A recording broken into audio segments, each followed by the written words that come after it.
지난주 금요일 10월 31일은 종교개혁 기념일이었습니다. 그리고 이번 달 셋째 주일은 추수감사주일로 지키게 됩니다. 우리가 이렇게 종교개혁주일과 추수감사주일을 지내면서 오늘 누가복음 14장의 말씀을 연결시켜서 좀 은혜를 나누고자 합니다. 이런 마르틴 루터의 용기 있는 외침이 500년 전 이 땅의 어둠을 걷어내고 진리의 빛을 밝혔듯이 끊임없이 우리의 신앙은 개혁되어져야 되고 또 하나님 앞에 바로 서야 된다는 것을 우리는 압니다.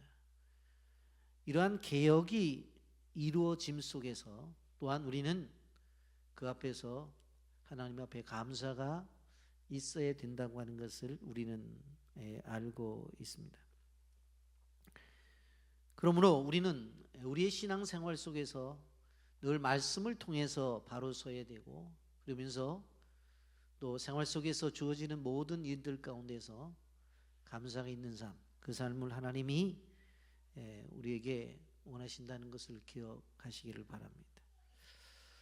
오늘 성경의 말씀은 예수님께서 안식일에 수종병 든 사람을 고쳐주신 그러한 사건입니다. 여러분, 수종병이라고 하는 것은 신장이나 심장 기능이 안 좋아서 생기는 부종 혹은 요즘 심부전증이라고 하는 그러한 병입니다. 그런데 지금은 의술이 좋아서 고칠 수 있지만 예수님 당시에는 이것이 불치의 병이었던 것입니다. 여러분, 이 병을 고치는 과정 속에서 나타난 일들을 오늘 성경은 이야기하고 있습니다. 첫째로 우리가 생각해 볼 것은 안식일보다 더 중요한 것이 있다고 하는 것입니다. 여러분, 누가복음을 보게 되어지면 예수님께서 안식일에 병을 고친 사건이 3번이 있는데 첫 번째가 안식일에 손 마른 사람을 고친 사건입니다. 누가복음 6장 6절부터 11절에 나와 있습니다.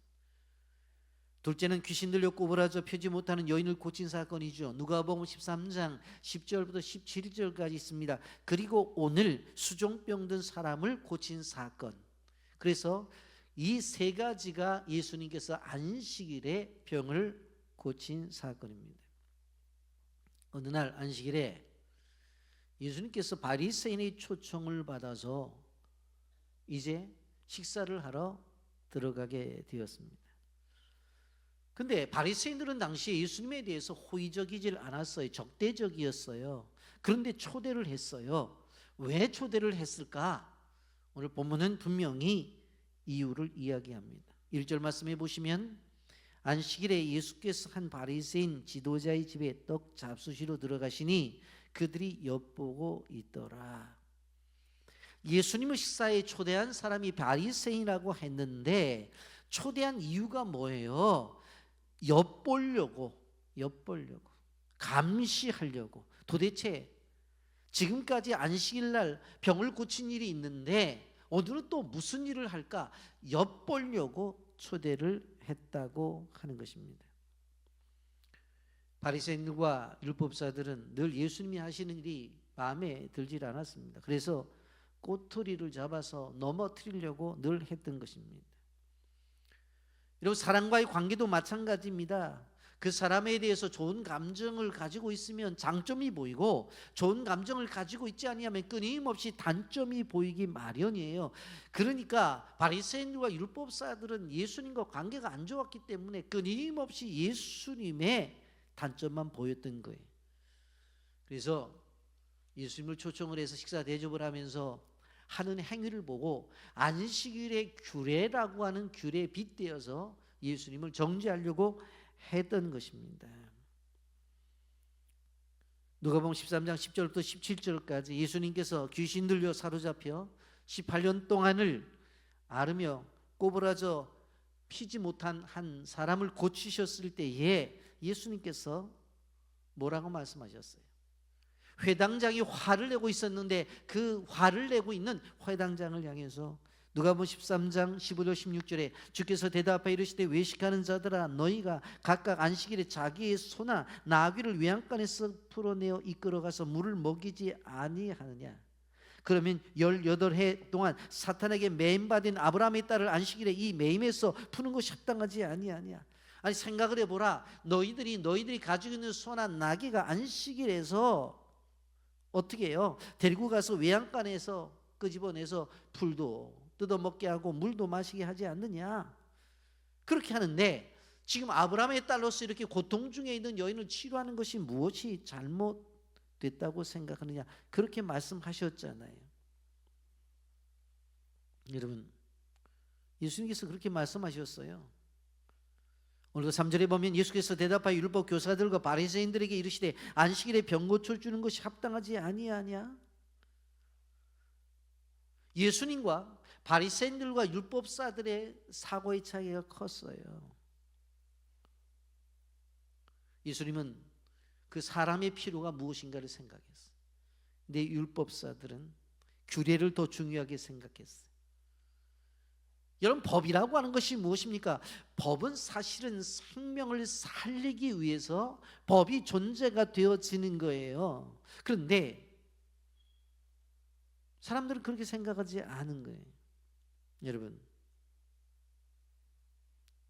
이렇게 이야기를 했더니 예수님 앞에서 모든 사람이 잠잠했다고 그렇게 말씀을 하고 있습니다. 우리가 이런 것을 보면서 무엇을 생각해 볼 수가 있어요? 예수님께서는 수종병 든 사람들을 데려다 고쳐주신 것이 왜 그래요?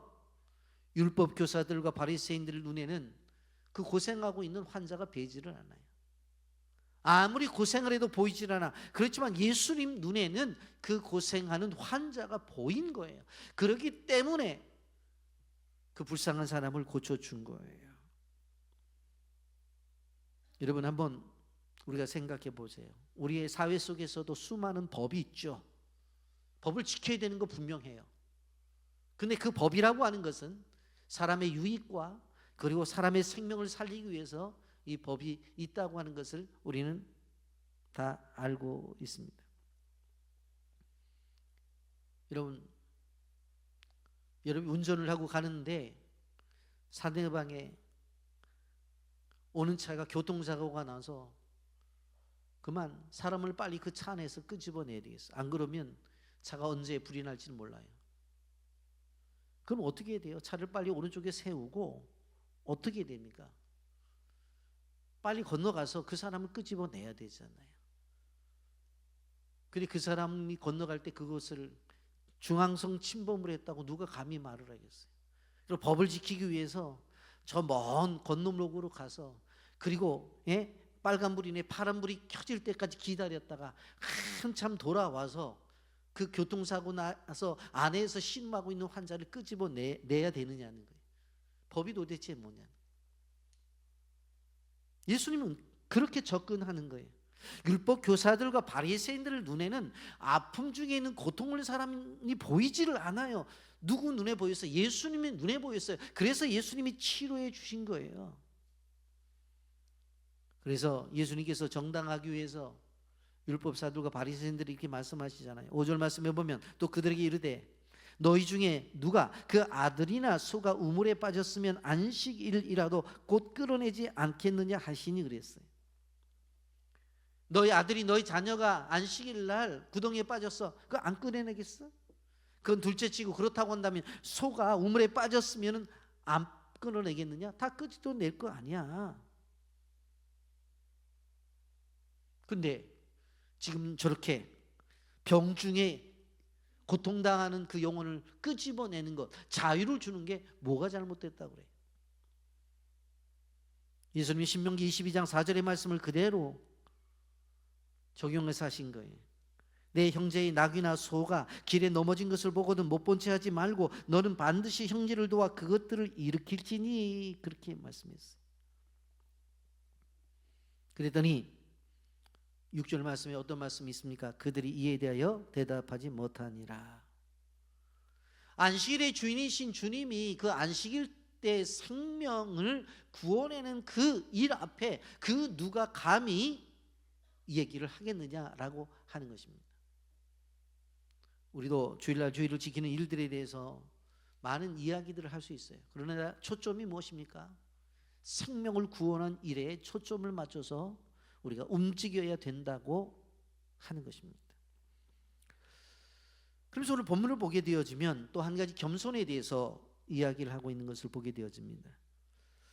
이런 고대 사회 속에서 잔치를 벌이게 되면 자리의 위치가 거의 정해져 있었던 것을 봅니다. 그러면 어떤 사람이 귀한 사람입니까? 주인과 가까이 앉는 사람, 그런 사람이 인정받는 자리였어요.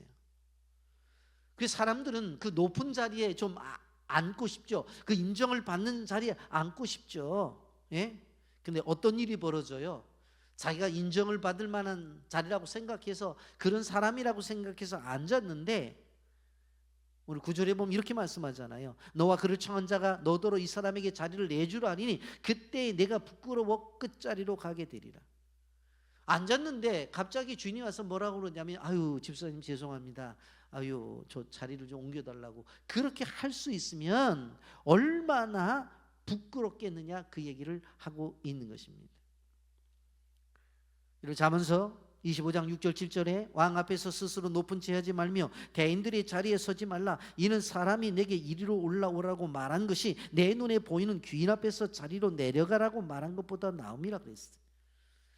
처음부터 높은 자리에 앉으려고 생각을 하지 말아라, 그렇게 말씀을 하고 있습니다. 그러면서 오늘 10절에 보면 예수님이 이렇게 말씀합니다. 청업을 받았을 때 차라리 가서 끝자리에 앉으라. 그러면 너를 청한 자가 와서 너더러 버치어 올라 앉으라 하리니 그때야 함께 앉은 모든 사람 앞에서 영광이 있으리라. 오히려 그냥 끝에 가서 앉아. 그러면 와서 뭐라고 말하냐면 주인이 여기 왜 앉아 계시냐고, 저쪽으로 가자고. 그렇게 해서 올라갈 때에 그것이 영광스러운 것이지, 처음부터 그냥 높은 자리에 앉았다가 아유 좀 저쪽 자리로 옮겨 주셔야 되겠습니다 하면은 얼마나 그것이 부끄러움이냐, 그렇게 얘기를 해요. 근데 그러면 왜 끝자리에 앉으라고 주님이 말씀하시느냐라고 하는 것입니다. 왜 그 많은 자리들 가운데서 끝자리에 앉으라고 말씀하세요? 여러분 아셔야 될 것은 그 끝자리에 발견되는 은혜가 있어서 그래요. 그 자리에 은혜가 있었다고 하는 것입니다. 왜 그래요? 주님은 낮은 자리에 오셨어요. 말구육관에 오셨잖아요. 가장 낮은 자리에 오셨어요. 그리고 죄인이 죽는 십자가에 죽으셨어요. 가장 낮은 상태 속에서 예수님이 십자가에 죽으셨어요. 그렇기 때문에 우리가 끝자리에 앉는 것은 예수님을 닮아가는 삶이에요. 그렇기 때문에 그렇게 하라고 하는 것입니다. 여러분, 이 비유의 핵심 교훈은 11절에 요약이 되죠. 11절에 보면 무릇 자기를 높이는 자는 낮아지고 자기를 낮추는 자는 높아지리라, 그렇게 말씀을 했습니다. 누가복음 13장 30절에도 이렇게 말씀했죠. 보라, 나중된 자로서 먼저 될 자가 있고 먼저 된 자로서 나중될 자가 있느니라, 그렇게 말씀했어요. 누가복음 18장 14절에도 내가 너에게 이르노니 이제 저 바리새인이 아니고 이 사람의 의롭다 하심을 받고 그의 집으로 내려갔느니라. 무릇 자기를 높이는 자는 낮아지고 자기를 낮추는 자는 높아지리라 하시니라. 구석구석에서 낮아지라고 말씀을 해요. 그래야 된다는 거예요. 그런데 본문에 나타난 율법사들과 바리새인들은 스스로 높아지기를 원했어요. 근데 이렇게 높아지려고 하는 이 방식은 바로 율법사들과 바리새인들의 방식이라는 거예요. 근데 우리를 향해서 하나님이 요구하시는 건 뭔가 하면, 이렇게 율법사들이나 바리새인들의 삶의 방식으로 살아가지 말고 예수님의 방식으로 살아가라는 거예요. 그럼 예수님의 방법, 하나님의 방법은 무엇입니까? 스스로 낮추는 것이 예수님의 방식이에요. 스스로 낮추는 것. 끊임없이 우리는 자꾸 높아지려고 하는 유혹이 우리에게 찾아옵니다. 그런데 그곳에서 자발적으로 자기를 낮추는 그 모습이 필요하다고 하는 거예요.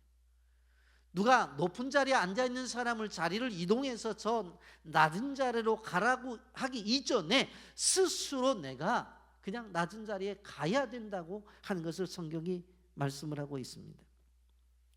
오늘 8절부터 11절까지는 아주 정확하게 이야기를 합니다. 내가 누구에게 혼인잔치에 청함을 받았을 때 높은 자리에 앉지 말라. 그렇지 않으면 너보다 더 높은 사람이 청함을 받을 경우에 너와 그를 청한 자가 와서 너더러 이 사람에게 자리를 내주자 하리니 그때 내가 부끄러워 끝자리에 가게 되리라. 청함을 받았을 때 차라리 가서 끝자리에 앉으라. 그러면 너를 청한 자가 와서 너더러 버치어 올라오라 앉으라 하리니 그때 함께 앉은 모든 사람 앞에서 영광을 얻으리라. 무릇 자기를 높이는 자는 낮아지고 자기를 낮추는 자는 높아지리라. 근데 문제는 무엇입니까? 사람들은 높은 자리를 좋아하지 낮은 자리를 좋아하지를 않아요. 인생을 살아가면서 우리가 겸손한 모습으로 인생을 살아가기가 쉽지 않다고 하는 것입니다. 여러분, 우리는 어떤 생각과 사고를 가지고 삶을 살아가는지를 생각을 해봐야 되는 것입니다. 여러분, 그런데 지금 예수님께서 자신을 식사에 초대한 바리새인을 향해서 가만히 엿보려고 초대했다고 그랬잖아요. 그를 향해서 주신 말씀이 무엇입니까? 12절부터 말씀이 있습니다.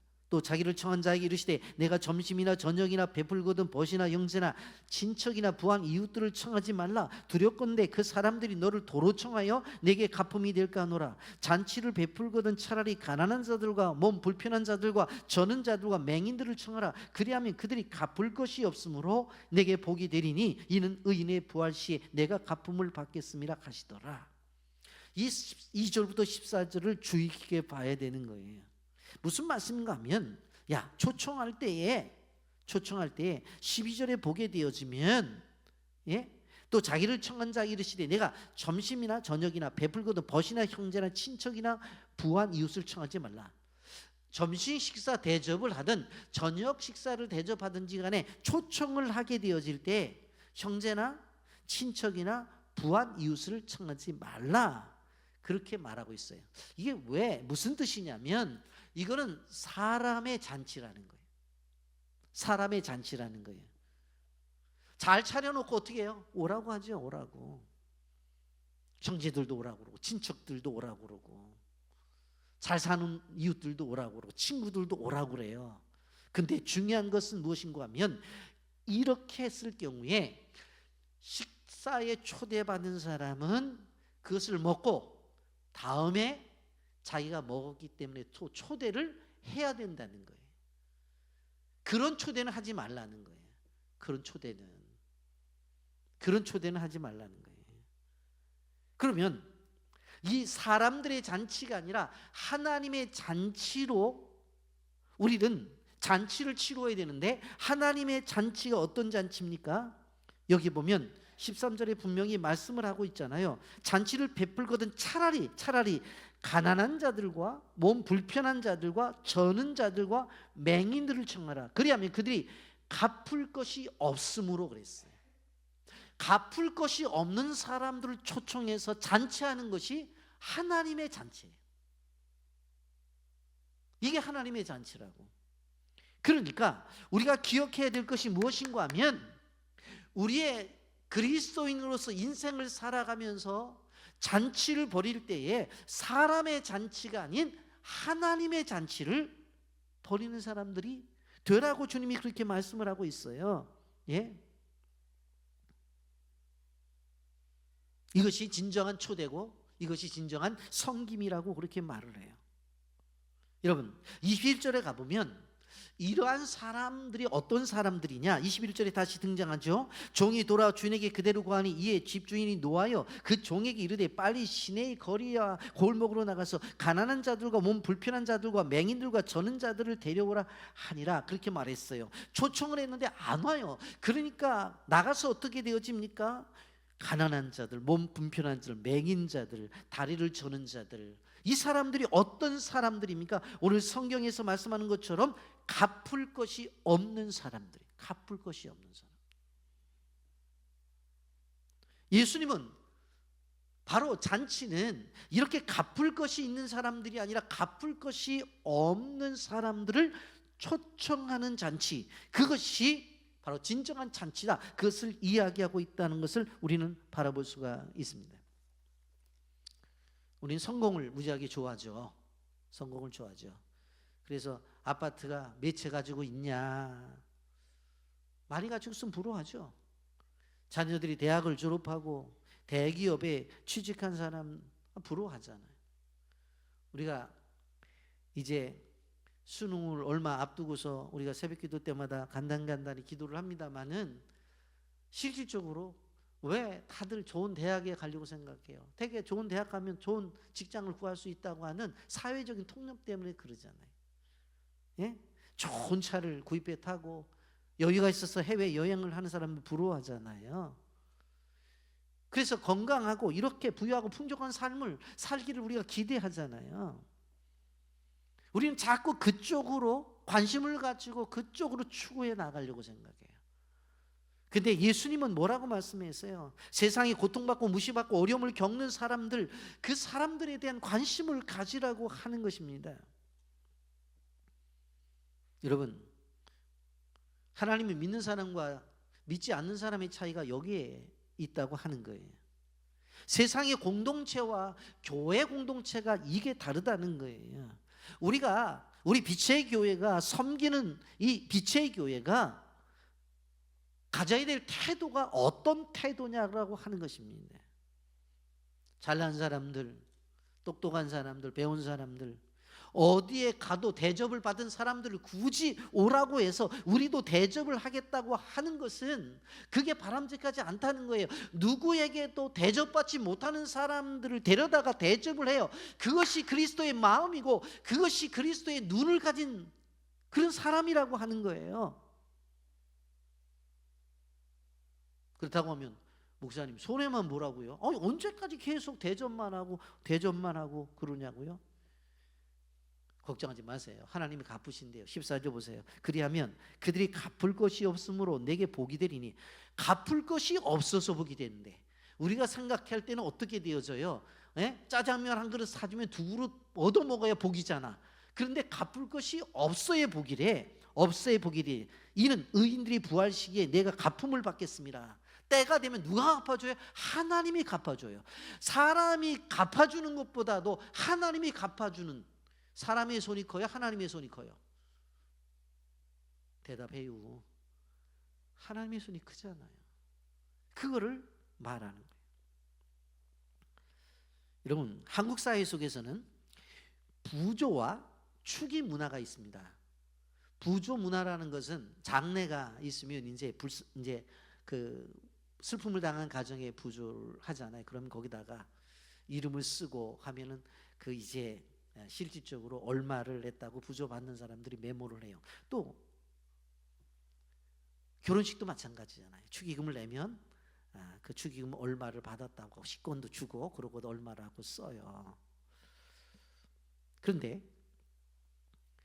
뭐 돌잔치라고 백일잔치 할 때도 이제 뭐 주기도 하고 그러는데 사람들의 마음속에는 어떤 생각이 있냐면 그 부의를 하든 축의를 하든지 간에 한 만큼 받고 싶은 기대감이 있어요.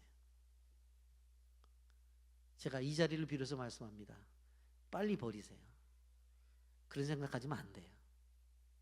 그리스도인은요 절대적으로 그런 생각 가지면 안 돼요. 아시겠어요? 여러분이 물론 방명록을 쓰죠. 결혼식 할 때도 그리고 장례식 때도 방명록 써서 집에 가져오잖아요. 그거는요 받기 위한 목적이 아니라 주기 위한 목적으로 써야 돼요.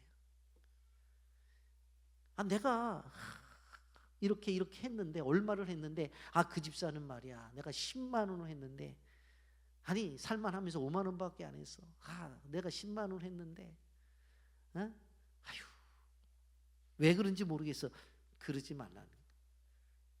방명록은 내가 받은 것들에 대해서 주기 위한 목적을 위해서 내가 가지고 있는 거예요. 아시겠어요? 제가 이제 어느 날 목사님들이라고 자리를 이동하는데 목사님들 집안에서도 결혼이 많잖아요. 그 목사님들이 가서 이제 축의금을 냈는데 어느 목사님이 그러시더라고. 아유 나는 그 집에 아들 결혼할 때 얼마를 냈는데 나중에 보니까 얼마를 냈더라고. 아유 그러더라고. 그래서 내가 당장 그래서 목사님 오늘 내가 하나 주문을 하겠다. 뭘 주문하니? 목숨 내놓으라고 그랬어요. 목숨 내놓으라고. 아니 무슨 목숨을 내놔? 그러더라고요. 아 목사님 왜 목숨을 내놓으래? 그러길래 아니 예수님이 목사님 위해서 십자가에 죽으셨으니까 오늘 주님이 목숨 내놓으래. 내놓을 거야 안 내놓을 거야? 왜 그냥 받은 은혜에 감사를 하고 살아가는 것이지 왜 자꾸 상대적으로 생각하냐? 상대적으로 생각하냐? 성경이 분명히 뭐라고 말을 했어요. 성경이 그렇게 말을 하잖아요. 예? 갚을 것이 없는 그 사람들에게 베풀고 그 사람들에게 나누고 그 사람들에게 섬기는 거예요. 그렇게 해야 되는 것이지.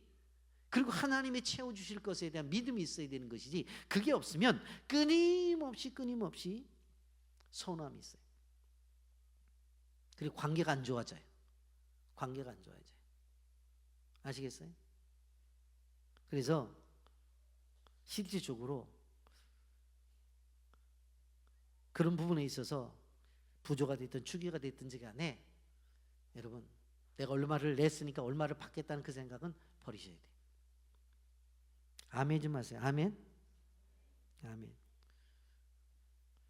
여러분 예수님께서 누가복음 6장 32절부터 35절에 이렇게 말했습니다. 너희가 만일 너희를 사랑하는 자만을 사랑하면 칭찬받을 것이 무엇이냐? 죄인들도 사랑하는 자를 사랑하느니라.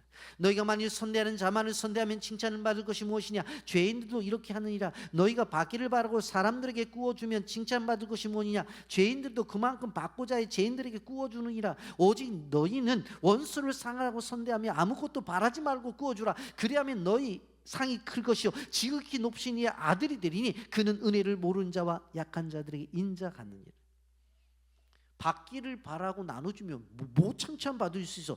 그건 죄인도 그렇게 하는 거야. 그렇다고 한다면 세상 사람들의 수준을 좀 뛰어넘어야 되잖아. 뛰어넘어야 되잖아. 성도는 영원한 것을 바라보며 살아가는 사람들이에요. 영원한 하나님의 나라를 바라보며 살아가는 사람들이에요. 우리는 정반대로 살아가는 사람들이. 그런데 세상 사람들과 똑같이 살아가는 거 마땅치 않다라고 하는 것입니다. 우리가 선교하는 교회에서 선교하는데 그들에게 뭘 바라고 하나요? 바라고 하나요? 여러분 그거 아니잖아요. 끊임없이 선교의 지혜는 어떻게 되어져요? 그냥 붙는 거예요. 그게 선교가 가능한 것이지. 아니 이렇게 했는데 걔네들을 가면 최소한도 이렇게라도 해줘야 되지 않아? 그러면 선교 못해요.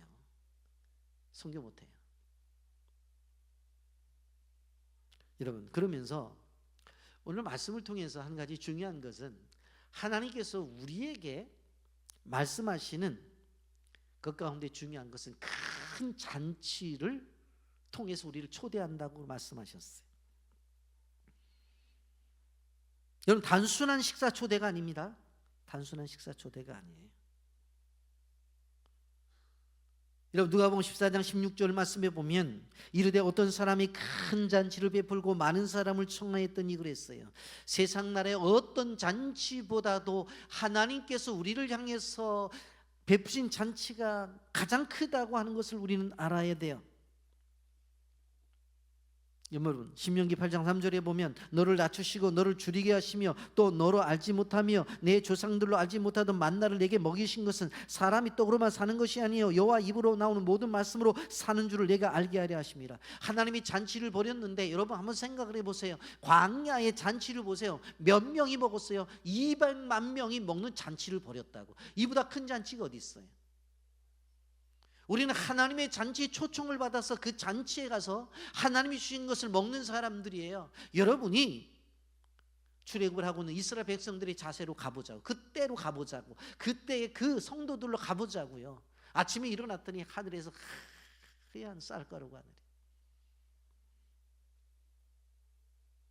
200만 명이 먹을 수 있는 잔치. 여러분들 구경해 보셨어요? 구경해 보셨어요? 어느 분이 고개를 살려하는데 아니 그 성경은 안 읽었다는 얘기지. 성경에 보면 그 잔치가 있다니까요. 잔치가 여러분 생각을 해보세요. 모세가 반석을 가리켰더니 거기서 물이 나오는데 200만 명이 먹을 수 있는 물이 나오고 모든 짐승들이 먹을 수 있는 물이 나왔다니까. 이렇게 큰 잔치가 어디 있어요? 우리는 이러한 잔치에 초대를 받은 사람들이에요. 요즘 애들 말로 쪼잔하게 살지 말자고요. 하나님 나라의 큰 거대한 잔치에 초청을 받은 사람들이에요. 그러면서 하나님께서 사무엘하 7장 16절에 내 집과 내 나라가 내 앞에서 영원히 보존되고 내 인과가 영원히 견고하리라. 우리는 그러한 잔치를 받았고 우리의 집안들은 영원히 하나님께서 보존을 시켜준다고 약속을 해주셨다고요. 그러면 우리가 얼마나 귀한 존재들이, 그런 존재들로 누가 초대받았어요? 두 번째로 이스라엘 백성들인데 그게 우리들이라는 거예요. 14장 17절에 보십시오. 잔치할 시각에 흐청하였던 자들에게 종을 보내 이르되 오소서 모든 것이 준비되었나이다 하매, 잔치를 준비하고 나서 초청을 했어요. 그랬더니 무슨 얘기를 해요? 14장 18절부터 20절까지 보세요. 다 일치하게 사양하여 한 사람은 이르되 나는 밭을 샀으며 아무래도 나가 보야하게 했으니 청컨대 나를 양해하도록 하라. 또 한 사람은 이르되 나는 소 5겨리를 샀으며 시험하러 가니 청컨대 나를 양해하도록 하라고. 또 한 사람은 이르되 나는 장가 들었으니 그러므로 가지 못하겠노라 하느니라. 여러분 이 세 대상들을 한번 보세요. 자기는 밭을 샀으니까 아무로 밭을 가봐야 되겠대. 아니 말이 돼요? 밭을 사기 전에 가서 밭을 본 다음에 이 밭이 실질적으로 어떤 밭인가를 보고 그리고 그 밭을 샀어야 되잖아요. 근데 밭 산 다음에 보러 갔는데 뭔가 이상하잖아요. 한 사람이 소 5겨리를 샀어. 시험하러 간대. 아니 소 사기 전에 시험해야 되지 않아요? 그래 안 그래요? 우리 그 나이 드신 분들은 가만히 듣고만 있는데 젊은이들 한번 얘기해 보세요. 소 사러 가기 전에 시험해야 되잖아. 이게 일을 할 수 있는 소인지 이게 좀 잡아 먹어도 되는 소인지 그걸 보고 나서 소를 사는 거지. 아니 소를 다 산 다음에 가서 보러 간대. 이해가 안 되잖아요. 또 한 사람이 장가 들었대. 그래서 못 간대. 왜 못 가? 부인 데리고 가야지. 아내 데리고 가면 2명이 가는 거지. 다 핑계잖아요. 다 핑계잖아요. 예?